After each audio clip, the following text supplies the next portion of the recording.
I was doing 300-kilometer cycling weeks. I was training with only boys groups because in my head, training with the boys meant that I was training at the highest possible standard that I could.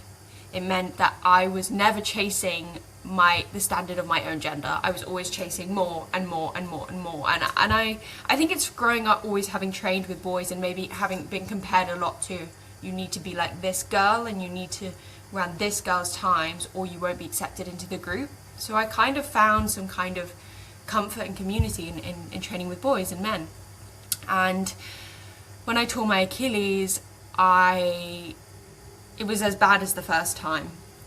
But it was the fact that I couldn't live without the overtraining, and it had bled into every aspect of my life. It had bled into my school again. My grades were really, really down. It had bled into family life. I had friends come up to me and be like, "Are you okay?" And at the time, I thought, what are they talking about? I'm doing my highest mileage weeks. I'm probably the fittest I've ever been.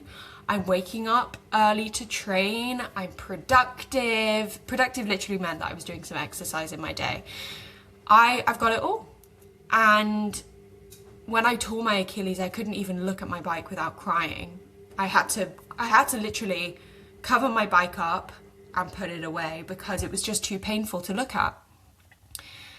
And I went back, I over-rehabbed, I basically overtrained my way, cross-trained my way out of injury again and managed to get back on the bike about 3 months. 3 months afterwards, which is just ridiculous now I think about it. But it only took really navigating the mental side to be able to unlearn all of those habits that I thought were normal, that had been normalized in the sports world that I had always grown up in. And then you start to see how much that bleeds into, okay, I wasn't even a competing athlete at all the second time around. I was just someone who got obsessed with sport and exercise, and it was a coping mechanism for all of the stuff that I'd experienced before but had never found an outlet. And then you realise that relative energy deficiency is not just relative energy deficiency in sport, it includes sport, but it's just relative energy deficiency.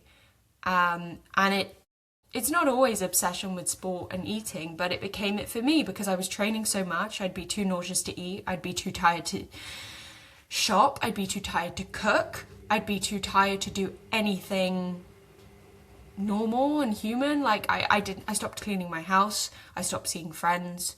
I got into some quite toxic relationships because I didn't want to make any decisions myself. My brain was so tired, so mentally fatigued, that I genuinely wanted everybody else to make a decision for me so I didn't have to make one myself. And that was really, I think that was the hardest part for me, because you use this sport and eating dependence to cope, and it hurts to see that how much I wasn't coping. And it hurts everyone around you because maybe other people can see, well, they keep asking, why are you always injured? Why are you always the injured one? And you're thinking, I wish I wasn't, because I loved my life when I was overtraining and underfueling. It gives you that buzz, but that buzz is the survival. You're literally on survival mode. And so it's taken many, many years to kind of come out of that. And there's definitely still behaviours and habits that I still do. But the whole reason for starting RED-Scue was because the advice was to eat more and train less. That was the generic advice given to me.